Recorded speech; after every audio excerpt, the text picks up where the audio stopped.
Today, I'm diving into a topic that's often the target of misinformation campaigns: abortion.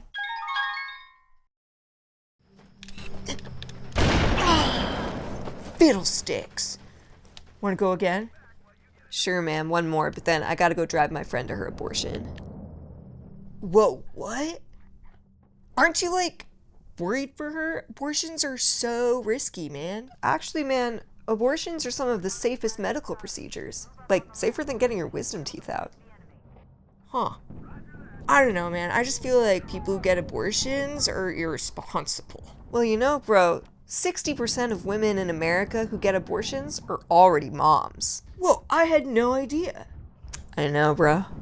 It's almost like I've never educated myself on something that affects so many people. Hey, man, no worries. It's never too late to have a willingness to listen and unlearn some harmful misconceptions. Thanks, man. I don't have time to debunk every myth around abortions and abortion bans, so I'm going to focus on a few of the biggest ones that come up again and again. The idea that abortion bans lower the rate of abortions, that they save lives, and that these bans preserve religious freedom. A few disclaimers. I'm going to refer to the movement to ban or restrict abortion as anti-choice because, as you'll see in this video, pro-life policies actually do the opposite. I'm also a lot of the time going to refer to women and mothers, and this is because a lot of the studies I reference use women as their participants. Not all women can get pregnant, and more genders than just women can. If you're confused by this statement, I recommend this article. Finally, my goal with this video isn't to judge anyone for their beliefs. I'm honestly making this because I believe everyone deserves accurate and accessible information about issues as important as abortion. And I hope maybe this reaches anyone who's open to equipping themselves with tools for understanding the facts and having thoughtful and informed conversations. The truth is, roughly 1 in 4 women in America will have an abortion in their lifetime. So it's really important to understand the true effects of abortion bans, which are rapidly expanding in the US. Myth 1.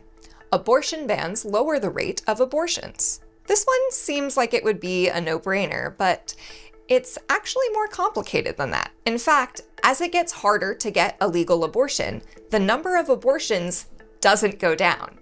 They just get more dangerous. Without proper and well-tested medication, and doctor in the case of surgical abortions, people resort to unsafe methods like ingesting toxic concoctions or unregulated herbal remedies, or even inflicting direct injury to themselves. We've all heard of a coat hanger abortion. Multiple studies have determined that restrictive abortion laws actually don't correlate with a lower abortion rate. In countries where abortion is legal and easily accessible, 9 out of 10 abortions happen safely. But if you look at countries where abortions are restricted, then only 1 out of 4 abortions happen safely. You know what would lower the rate of abortions? Legally requiring insurers to cover contraceptives, creating a culture of consent, or expanding sexual education. Abstinence only doesn't count. Myth 2. Abortion bans save lives. Many abortion restriction laws don't explicitly restrict the treatment of miscarriages or emergency care, but it can have that effect anyway. Even when the ban includes risk to mother's life, patients with real issues are often told to wait until the condition becomes life-threatening before they can receive care. This causes unnecessary agony, pain, and risk. This is because life-threatening is not a medical term. It's a gray area. Under abortion bans, people have been denied necessary emergency care for ectopic pregnancies, preterm premature rupture of membranes, or PPROM, preterm labor, bleeding, and comorbidities, i.e., developing cancer during pregnancy. The reason why is that doctors are afraid of being sued for providing what is the standard care for those complications. Let's take a look at what happened to Nevaeh Crane, a teenager who died after being denied care in 3 different emergency rooms. In October of 2023, Crane was crying in pain, too weak to walk, feverish, and bleeding. The first hospital diagnosed her with strep throat without investigating her sharp abdominal cramps. At the second, she screened positive for sepsis, a life-threatening and fast-moving reaction to an infection. But doctors said her 6-month fetus had a heartbeat and that Crane was fine to leave. At the third hospital visit, an OB insisted on 2 ultrasounds to confirm fetal demise before moving her to intensive care. Her organs soon began failing, and hours later, she was dead. She loved to sing. She loved to dance. She was a wonderful soul. They were saying her blood pressure keeps dropping. She's losing blood. She was like, "Mom, I don't think I can do this." I was like, "Nevaeh," I told her, I love you. I said, "You can do this." I said, "God made us strong. You can do this." And I'm hollering at them and I'm telling them to save my daughter. Just save my daughter. Do something. I felt like the doctors were more concerned about the baby than her life. I'm frustrated how these laws are affecting my daughter from getting justice that she deserves. In Texas, there are serious penalties for medical interventions that end a fetal heartbeat, whether the pregnancy is wanted or not. It includes exceptions for life-threatening conditions, but doctors say confusion and fear about the potential legal repercussions are changing the way their colleagues treat pregnant patients with complications. Medical teams can waste precious time debating legalities and creating documentation, preparing for the possibility that they'll need to explain their actions to a jury and judge. Let's zoom in on one of those common complications: ectopic pregnancies. This is when the pregnancy starts growing in the wrong spot, most commonly in the fallopian tubes. This happens in roughly 1 in 100 pregnancies, and this can be really dangerous. Medical guidelines from around the world say doctors should end the pregnancy, which won't survive anyway.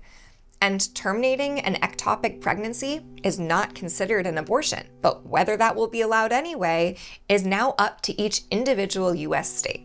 This is why you hear people say abortion is healthcare, because it quite literally is. Sometimes the fetus or zygote dies inside the womb. Many abortion bans also affect miscarriage management. Patients have reported being denied both medications and surgery for removing the miscarriage. They have been forced to go on with their lives with a dead fetus inside of them until it reached life-threatening levels. Abortion restrictions can also raise the infant mortality and maternal mortality rate. Not very pro-life. Researchers have found that a total abortion ban could increase the number of maternal deaths by 24%, with the greatest impact on Black women at 39%. You're way more likely, like upwards of 13 times more likely, to die from childbirth than a safe abortion. Plus, unsafe abortion is one of the leading causes of maternal mortality at 13%, which we've already established increases when abortion is outlawed. Of the people who survive unsafe abortions, many of them will suffer long-term health complications. You know what would be pro-life? Abortion access. But also guaranteed paid family leave, paid medical leave, subsidized childcare. But I digress. Myth 3. Abortion bans preserve religious freedom. First of all, the USA is not a Christian nation. Sorry, not sorry. Also, did you know that almost a quarter of women who get abortions, and these are 2014 numbers, identified as Catholic, and 13% more identified as evangelical Protestant? But still, many people argue abortion bans are a religious value. Well, it's a religious right for Jewish people to be able to have abortions if needed. Yes, Jewish texts explicitly state that abortion is not only permitted, but it is required should the pregnancy endanger the life or health of the pregnant individual. It is considered a mitzvah, a commandment, to save the life and the health of a mother when she is at risk of life-threatening complications. Furthermore, health is commonly interpreted to encompass psychological health as well as physical health. Yes, different religions believe that life begins at different stages of development. Science can explain developmental timelines, but philosophic and religious viewpoints largely determine what exactly defines life or personhood for each individual. But as the First Amendment to the US Constitution guarantees, no one religion should be enshrined in law or dictate public policy on any issue, including abortion. for a bunch of people that love talking about the Constitution, they always seem to ignore this part. Oh my God, is that a segue? Hey bro, can I ask you a question? Can fetuses feel pain? Yeah. Wait, how did you know I was gonna say that? Well, most likely no, but it's a little complicated. Whoa, tell me more. Well, forgive me, I'm gonna get a little sciencey.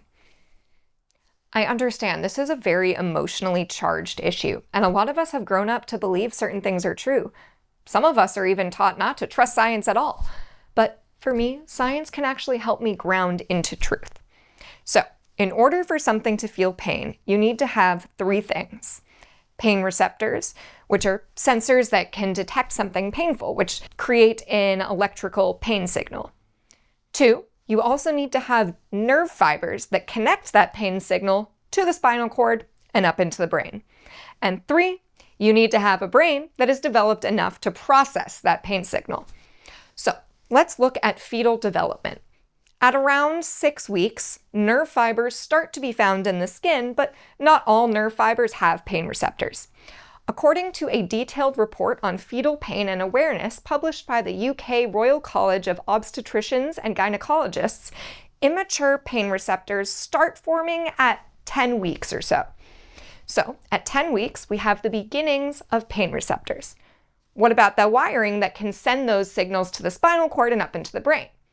Well, we do know that beginning from about 18 to 20 weeks, a fetus will respond if you accidentally poke it with a needle, which actually happens sometimes during a procedure called amniocentesis.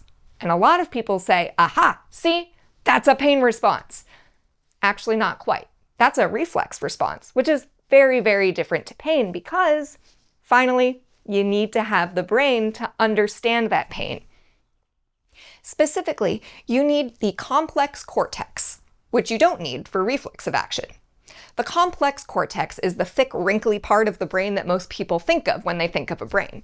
And the completion of connections into the cortex doesn't happen until 26 to 28 weeks.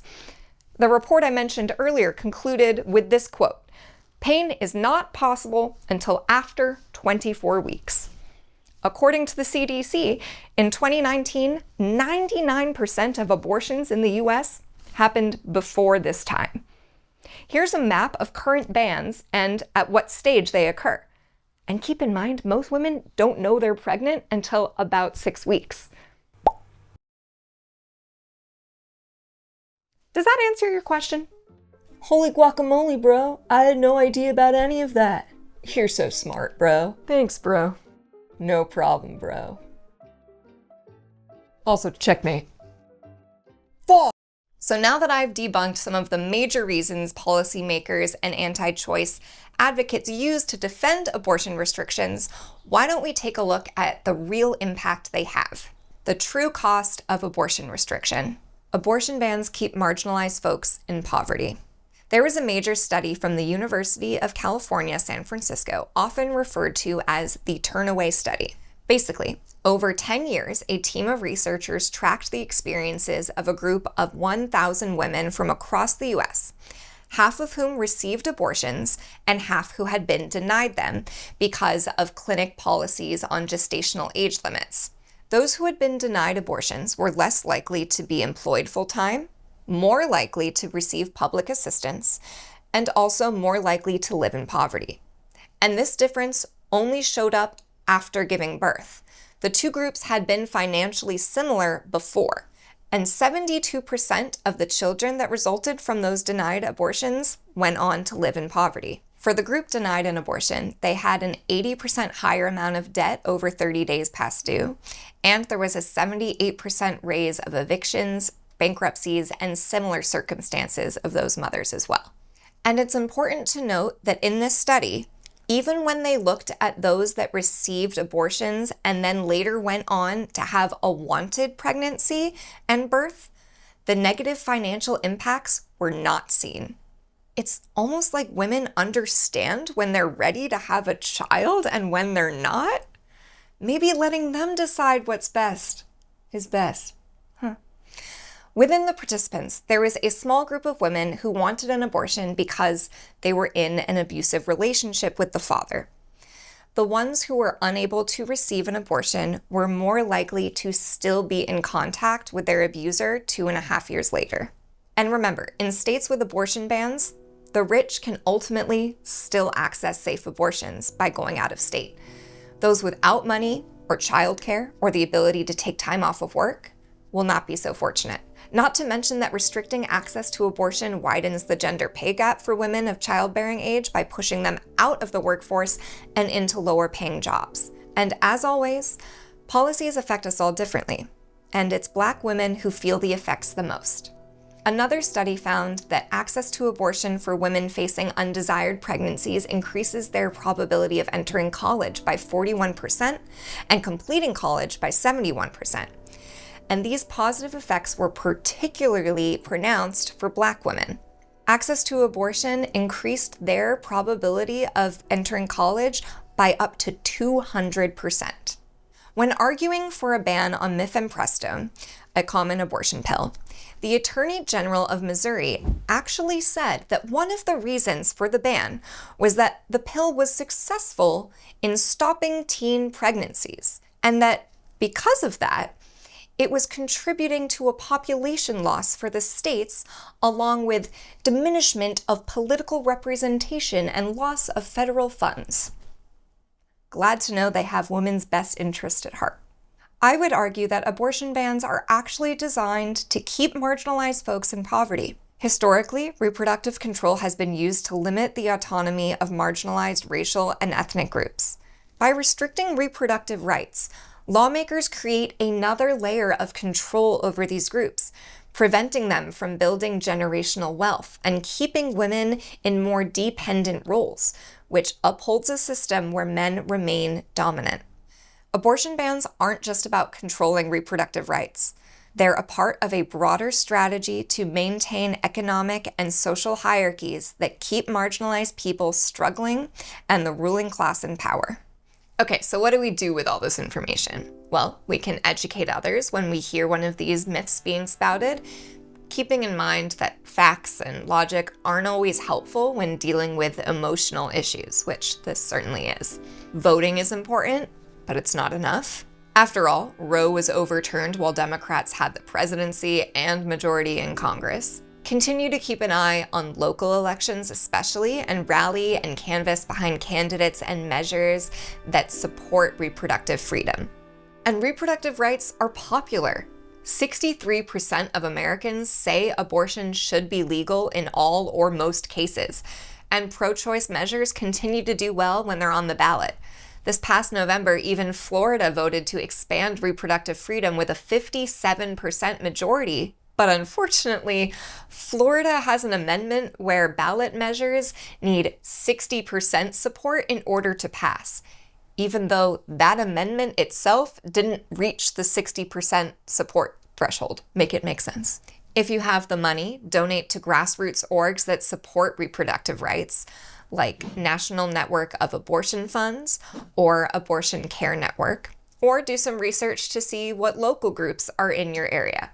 You can also donate your time as a clinic escort and help get patients to the door of reproductive health clinics with as little harassment from protesters as possible. You can see if Planned Parenthood is accepting volunteers in your area, or contact a clinic directly. If you're able to, show up at a protest or engage in bird dogging campaigns, which is when you directly ask an official about their stance and action on an issue during public appearances, to hold your government officials accountable while they're already in office. Get involved by researching local organizations and sign up for their email updates and attend meetings and rallies. There's new legislation being proposed at the state level, hoping that it will pass with the help of the current U.S. administration. We can make our voices heard here. For example, if you live in Missouri, one of the representatives just introduced Bill 807, aka Save Missouri Babies Act, which would establish a central registry of pregnant women deemed at risk for seeking an abortion. It would also allow the government to share your private data with law enforcement, including in other states, to track, control, and criminalize pregnant people minding their own damn business. If you'd like to take action here, you can call or email Missouri lawmakers to demand they vote no on HB 807. contact info in the video description. I put all my sources below, but I know lots of y'all aren't always in the mood to read a scientific study, so I want to highlight a few other accessible resources if you want to learn more.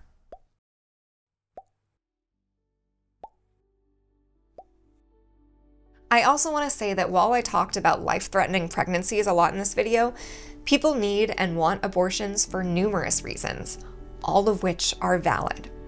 And nobody seeking an abortion owes anybody an explanation. The decision should be up to that person whose life it will affect the most. I'm Jinny, and thanks for watching. Leave a comment, like, and subscribe if you want to see more videos like these. If you liked this video, you might be interested in my greenwashing video, which you can find right here.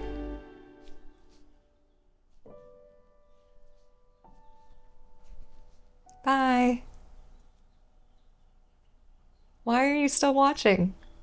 I'm done. Go away.